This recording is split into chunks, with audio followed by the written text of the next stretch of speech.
Saya ingin memberikan warning, peringatan buat diri saya dan semua. Hati-hati Pak, Bu ya. Hari ini ada upaya untuk menjauhkan umat dari ulama. Ada yang caranya kasar, ada yang caranya halus. Yang caranya kasar dengan jalan menjelek-jelekkan ulama, mencaci maki ulama, mengumbar kekurangan ulama, memfitnah ulama, melecehkan ulama, mengkriminalisasi ulama, merendahkan ulama.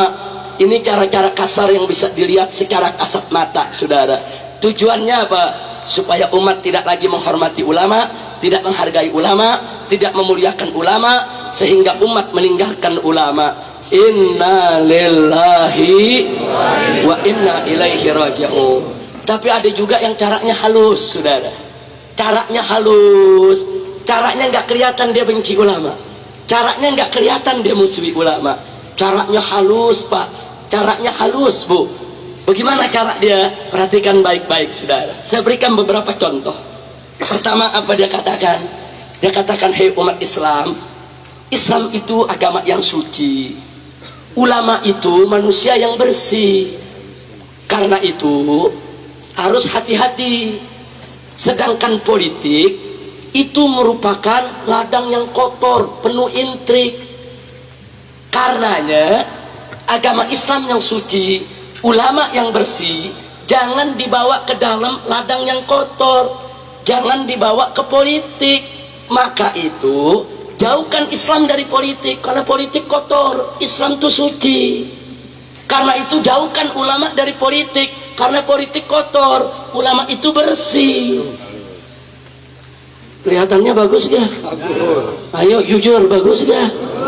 Kelihatannya cinta ulama gak? Ayo kelihatannya cinta ulama gak? Ini halus nih caranya nih. Halus nih saudara. Ini caranya apa? Halus, nggak kasar. Dia puji Islam, dia puji ulama saudara. Tapi hati-hati saudara, ini kalimat haqqin yuradu biha batil. Ini kalimat yang hak tapi tujuannya batil saudara. Tujuannya apa? Supaya Islam dijauhkan dari politik, supaya ulama-ulama jauh dari politik, agar para bajingan supaya bebas main politik saudara. Supaya para bajingan seenaknya masuk ke dunia politik untuk mengatur seenaknya bangsa dan negara, bikin undang-undang seenaknya, bikin aturan seenaknya. Nanti kalau mereka sudah berkuasa, masuk menguasai politik, mereka bikin aturan seenaknya, ulama yang ditekan untuk melaksanakannya saudara. Betul? Betul? Begitu saya mau tanya, karena mereka licik tidak? Jahat tidak? Hati-hati saudara. Maka itu kita jawab di sini. Hei, betul, Islam itu memang bersih, Islam itu memang suci. Betul, ulama itu memang mulia, ulama itu dimuliakan Allah. Innama yakhshallah min ibadihil ulama. Ulama itu memang takut kepada Allah. Allah nyatakan dalam ayat yang lainnya lagi, yarfa'illahu alladhina amanu minkum walladhina utul ilma darajat. Allah meninggikan kedudukan para ulama. Betul, Islam itu suci, ulama itu bersih, Islam itu mulia, ulama itu terhormat. Betul. Tapi kalau kau mengatakan politik itu kotor, tunggu dulu. Politik itu tergantung siapa yang memainkannya. Manakala politik itu dimainkan oleh ulama yang mulia atas dasar agama yang suci, niscaya politik tersebut hanya ditujukan untuk mencari ridho Allah, hanya ditujukan untuk kepentingan bangsa dan negara saudara. Tapi manakala politik dimainkan oleh para bajingan, dimainkan oleh para pecundang, dimainkan oleh para penjahat, dimainkan oleh para mujrimin saudara, dijauhkan dari agama, maka politik tersebut hanya akan digunakan untuk kepentingan pribadi, kelompok maupun golongan, dan hanya akan merusak kepentingan bangsa dan negara. Betul?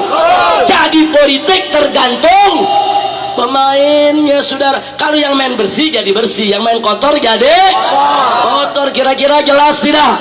Jelas tidak? Nah, sekarang saya mau tanya Anda, mau politik kotor atau politik bersih? Politik kotor atau politik bersih? Pertanyaan saya yang berikutnya, apakah kalau bajingan main politik bisa bersih? Bajingan main politik bisa bersih?